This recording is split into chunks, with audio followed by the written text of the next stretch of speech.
troops in the next 48 hours, sending in troops might be a good option. Is there enough support from permanent members for this case to be referred to the ICC, the International Criminal Court? Definitely, but since Libya is not a signatory to the ICC, they will not recognize the competence of any Libyans to be tried before it, but his own people will probably bring him to trial once the fight is over, if he is not killed in the meantime.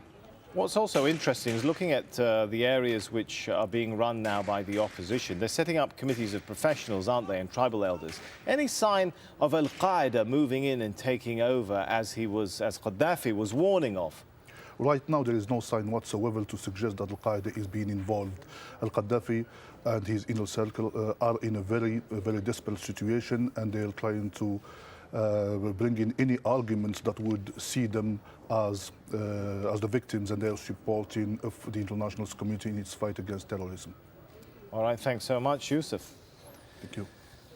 Well, Libya, of course, not the only country where protests are taking place. There have been angry confrontations between activists and soldiers in Egypt 2 weeks after President Hosni Mubarak was toppled. Protesters want the military to replace the cabinet appointed by Mubarak. They say the soldiers beat them with their batons and used tasers and fired into the air to disperse them. All of that, of course, happening outside a government building in Cairo. Thousands are still rallying in the capital's Tahrir or Liberation Square. Well, there's been a big show of support for the Yemeni president in the capital, Sana'a. Tens of thousands of people across the country have joined marches against the long-running rule of Ali Abdullah Saleh. Well, he's ordered the formation of a committee to open talks with protesters who are demanding he steps down. In Jordan, there have been more demands for political and economic reforms and another strong police presence in the capital, Amman, as calls were made to limit the powers of King Abdullah. The leader of Jordan's largest opposition group, Hamza Mansour, says people's patience is running out because of the government's slow moves towards reform. Anti-monarchy protests continue in Bahrain too. There have been demands there for the king and his government to step down. Tens of thousands of protesters gathered in Pearl Roundabout in Manama, where 7 protesters were killed earlier this month. Friday was declared a national day of mourning for the dead. Officials say 3 ministers who caused crisis have been dismissed. AlJazeera has obtained pictures which appear to show police firing at protesters in the Iraqi city of Al-Fallujah. 12 people were reported to have been killed as a series of anti-government rallies were held across the country. Jane Araf reports. These were determined protesters. They came from all over the city, walking for hours to get to Liberation Square. Cars were banned across Baghdad, and the Green Zone, home to the Iraqi government and the U.S. Embassy, entirely sealed off during the night. They've closed off all the key bridges around here. The government says it's to protect the protesters. The protesters say it's actually to protect the bridge. And the bridge protects the Green Zone, a symbol now of government isolation. Iraqi riot police clashed with a small group of young men throwing rocks, sticks, and even shoes. Some tried to get past the new concrete barriers. As the police surged forward, wielding batons and later water cannons, people ran to get away. Several protesters were injured. A lot of the young men were furious at a government they feel has given them nothing. Other groups kept arriving at the square. Peaceful, this group of clerics counseled. One activist said it was time to take back the Green Zone. If we can cross the bridge, if we can reach to the Green Zone and tell them it's not theirs anymore, it's for the people, this was the dream. And we were still hoping to make it true. In the southern city of Basra, demonstrators, furious at continued poverty and lack of jobs, reached the Basra Governorate building to call for the removal of the governor. It prompted his resignation. And in the city of Fallujah and Al-Anbar, demonstrators set fire to other government buildings. The spark of protests expected to spread further among Iraqis. They insist it's time they get a share of what the government has. Jane Araf, AlJazeera, Baghdad. Well, you're with AlJazeera. Plenty more ahead, including the very latest from Libya, with the latest on those diplomatic moves against Gaddafi. And Ireland's government prepares for a voter backlash after the recent financial collapse.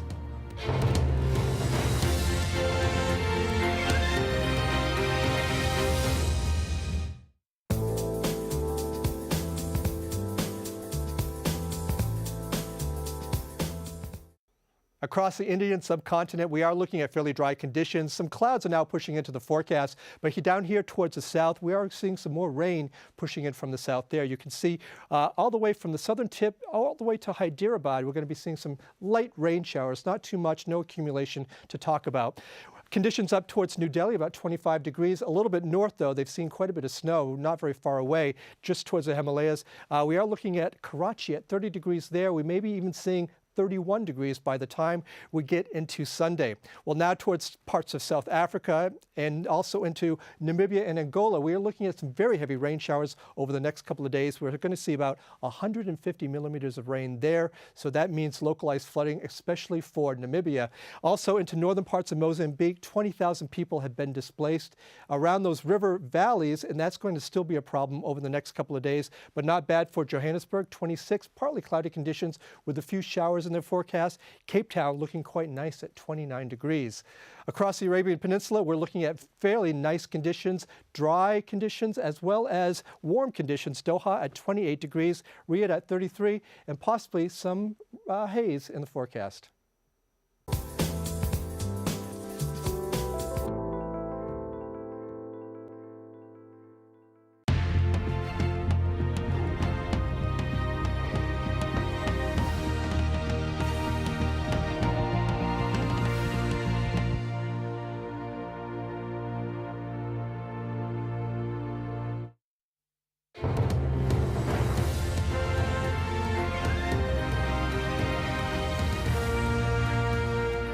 Welcome back. Let's run you through the top stories here in AlJazeera now. Muammar al-Gaddafi is telling his supporters he'll fight on to the end. And he's going nowhere, he says, despite the calls at home and abroad against him. The pace of anti-government protests continues to roll on despite his refusal to budge. These pictures seem to show soldiers changing sides in Zawiya and being welcomed by demonstrators. AlJazeera has obtained video of Iraqi police allegedly firing at protesters in Fallujah. 12 people are reported killed in a series of anti-government protests across the country. Brazil currently holds the rotating presidency of the UN Security Council. After Ban Ki-moon's call for action from the Council, Brazil's ambassador said a final resolution could come as early as Saturday. There is a sense of urgency on the part of the members of the Council, and this is reflected in our decision to continue this consultation tomorrow. And there is a possibility that we might come to a conclusion by tomorrow. Well, in Tunisia, there's been a so-called day of rage against the interim government. Thousands of demonstrators demanded the resignation of former loyalists to the deposed president. AlJazeera's James Bays is in Tunis. There are thousands of people here. It's estimated this is the biggest protest in Tunisia since Ben Ali was forced to flee from this country. People here say that the protests have moved to other countries, the protests that were first started here in Tunisia, and in some ways they feel that this country has been forgotten. They say their revolution is an unfinished one. We are here because we believe that the dictator has gone, but dictatorship is still here. The system of dictatorship is still ruling right now. If Ghannouchi is still here, because that means Ben Ali is here also. We are all the way again in injustice. We are suffering again because Ghannouchi is the same like Ben Ali. You got rid of Ben Ali. Tell me why you are still protesting. Because the system is the same. Nothing has changed. The dictator is gone, but dictatorship is still here. It's now some 6 weeks since Ben Ali was forced to leave this country. The protests after he left were relatively small, people unhappy with the Prime Minister Ghannouchi. Well, now those protests are growing again. This is the largest protest in Tunisia since the fall of Ben Ali, and it shows you that even though the world's attention is now on Libya, in some of those countries that have already had revolution, things are far from over. James Bays, Al Jazeera, Tunis.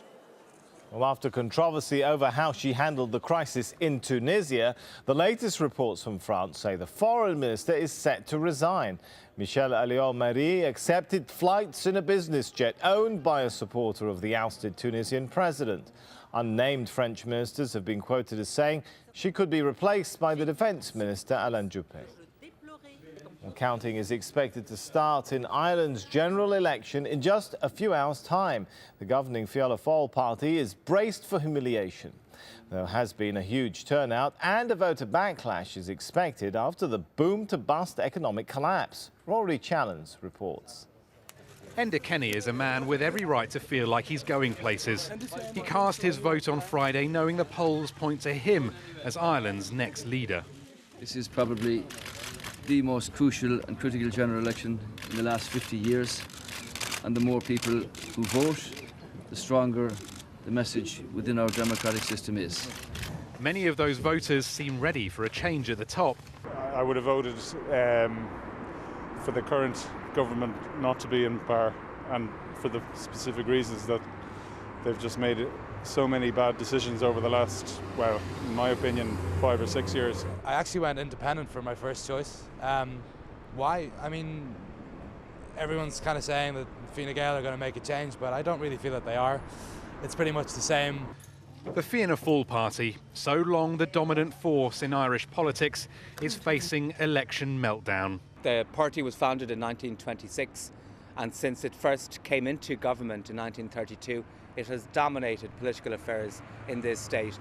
And even when it has been out of government, the least number of seats it has had, it's never fallen below 60 seats. And often it has been above 70, and on a few occasions it has been above 80. So this represents a collapse for Fianna Fáil, and it will take them a generation, a political generation at the very least, before they can repair it. Fianna Fáil took Ireland into the good times, but crucially they were in power when the dream went bad. A banking bust, a $115 billion bailout, and years of austerity measures ahead do not make for a happy voter. All the main parties have promised they'll renegotiate the terms of the country's humiliating loans, but it's doubtful there's much room for manoeuvre. The real masters of Ireland now live over the sea in Europe and New York. Whoever wins this election has a tough job on their hands. Rory Challens, AlJazeera, Dublin. Let's bring you some breaking news coming in now.